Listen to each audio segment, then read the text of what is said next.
కాదని నీ కన్యం బేరియు లేదని నీక ప్రియమేదియు కాదని నీకపకృతిని సల్పరాదని నీ కృపారసవాణి బోధిని జనని నీ అడుగు జాడలను తనని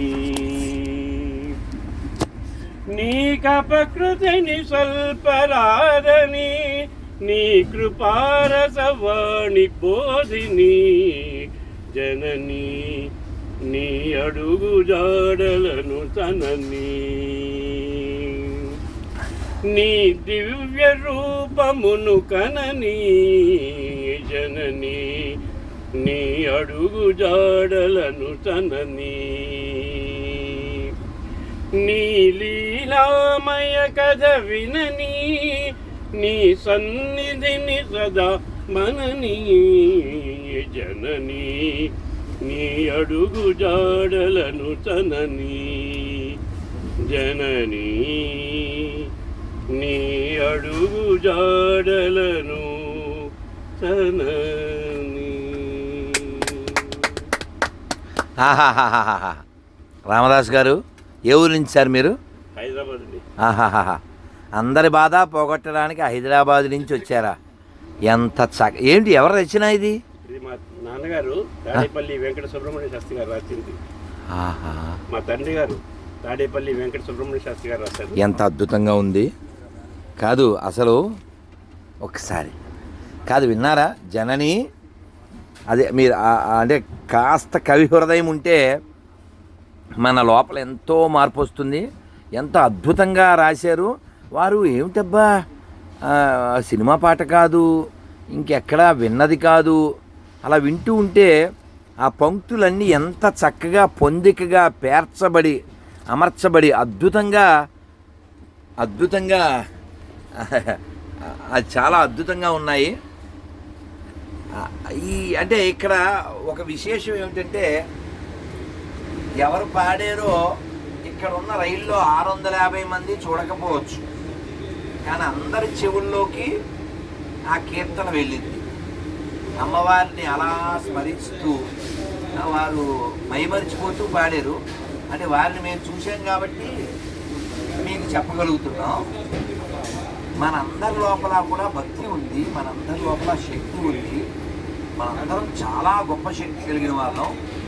అంటే వెలికి తీయట్లేదు, అది మన ప్రాబ్లం.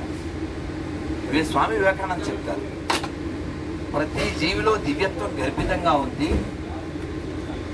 దాన్ని వెలికి తీయడమే మానవ జీవిత లక్ష్యం.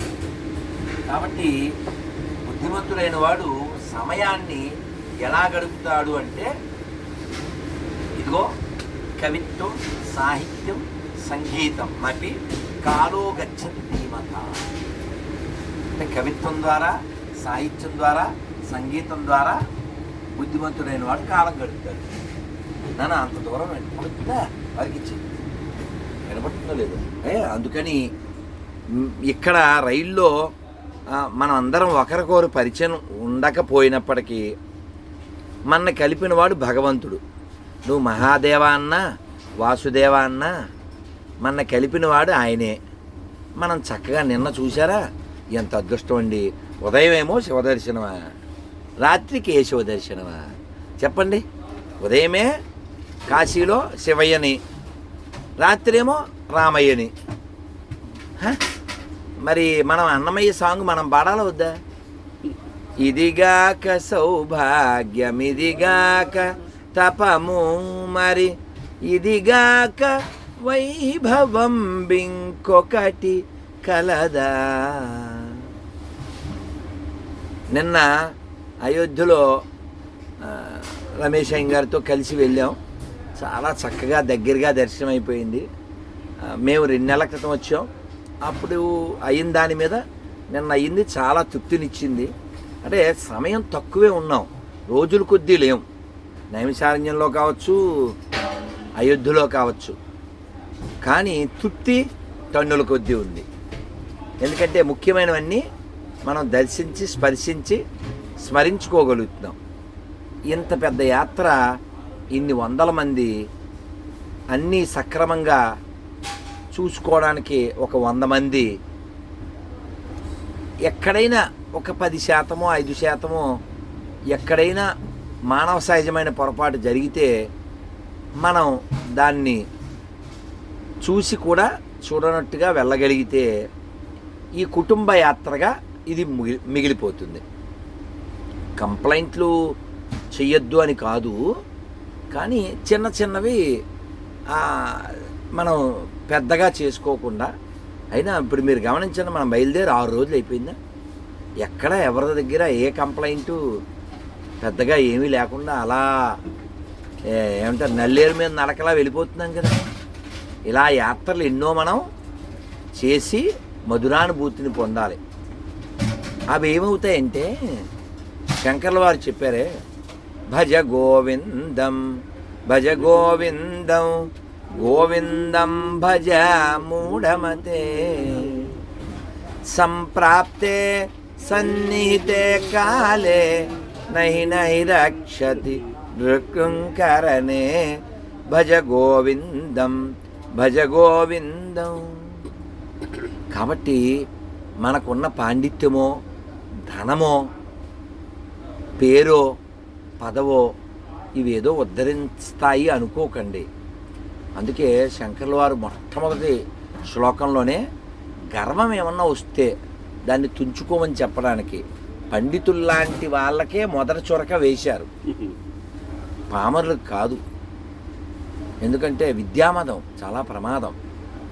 అందుకే ఆ తర్వాత శ్లోకాల్లో చెప్తారు, అర్ధమనర్ధం భావయ నిత్యం నాస్తి తతః సుఖ లేశ సత్యం.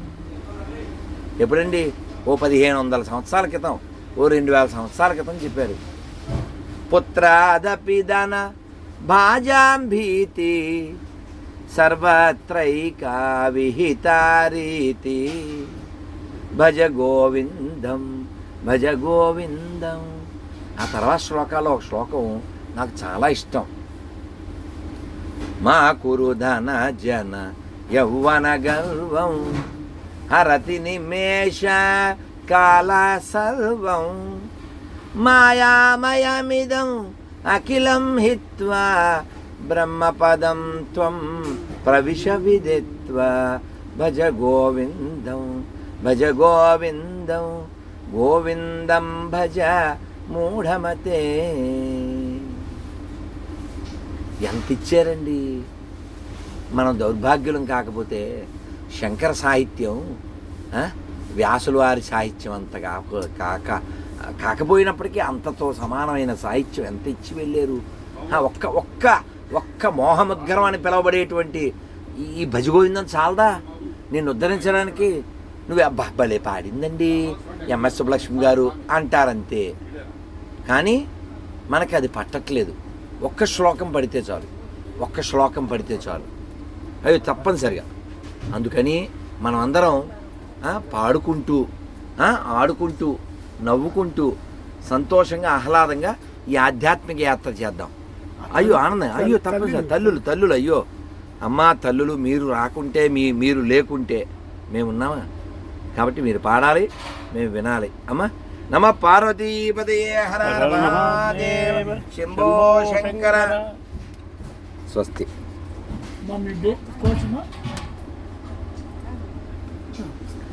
రామధ్యాన నిరత ఆంజనేయ రామ సేవామృత హనుమంత రామధ్యాన నిరత ఆంజనేయ రామ సేవామృత హనుమంత మాయా విభంజన బల భీమా మాయా విభంజన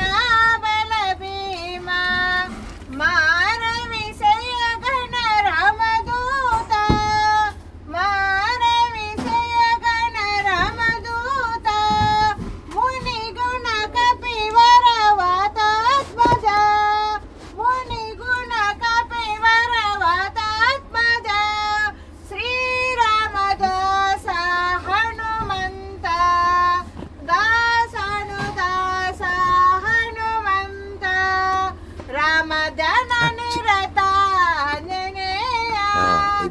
రామ సేవామృత హనుమంత రామ ధ్యాన నిరత ఆంజనేయ రామ సేవామృత హనుమంత రామ సేవామృత హనుమంత రామ సేవామృత హనుమంత. అమ్మా ఏం పేరు మీ పేరు? రమాదేవి. రమాదేవి. రమాదేవి గారు ఎవరమ్మా?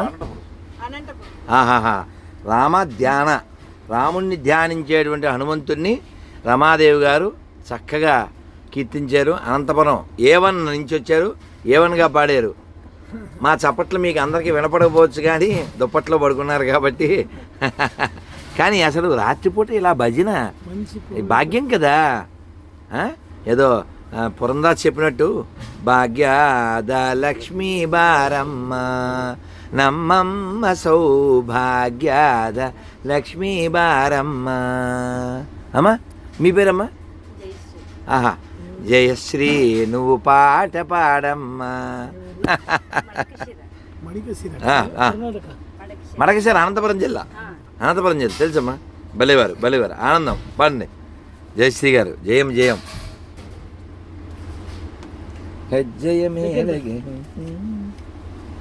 నేను పాడబోయేది అన్నమయ్య సంకీర్తన.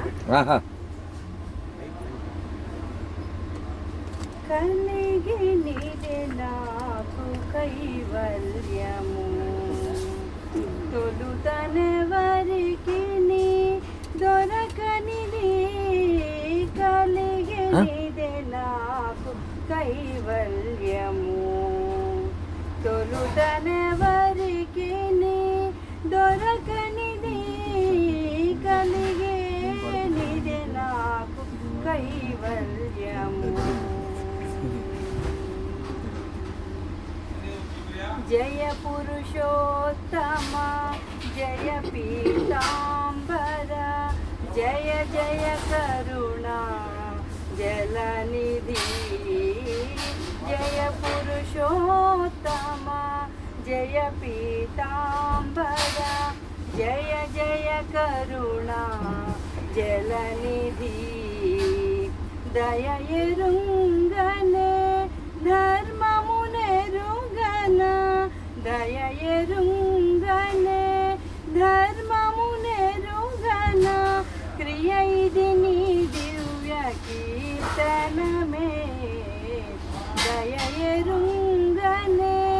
ధర్మమునెరుగన క్రియ ఇది నీ దివ్య కీర్తనమే కలిగి నీదే నాకు కైవల్యము తొలుతనెవరికి నీ దొరకనిది కలిగే నీదే నాకు కైవల్యము.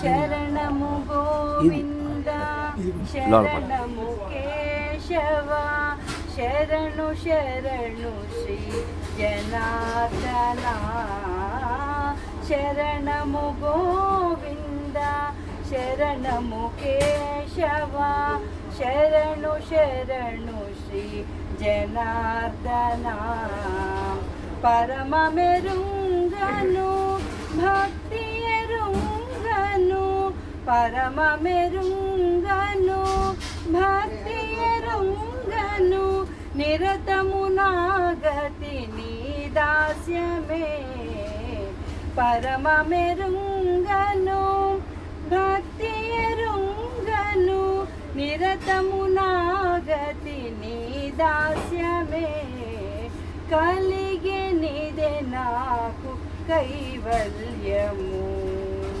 తొలుతనెవరికి నీ దొరకనిది కలిగే నిదే నాకు కైవల్యము. నమో నారాయణ నమో లక్ష్మీపతి నమః పుండరీక నయనా నమో నారాయణ నమో లక్ష్మీపతి నమః పుండరీక నయనా అమిత శ్రీ వెంకటాధిపైదెనా అమిత శ్రీ వెంకటాధిపైదెనా క్రమమెల్లను నీ కైంకర్యమే అమిత శ్రీ వెంకటాధిపైదెనా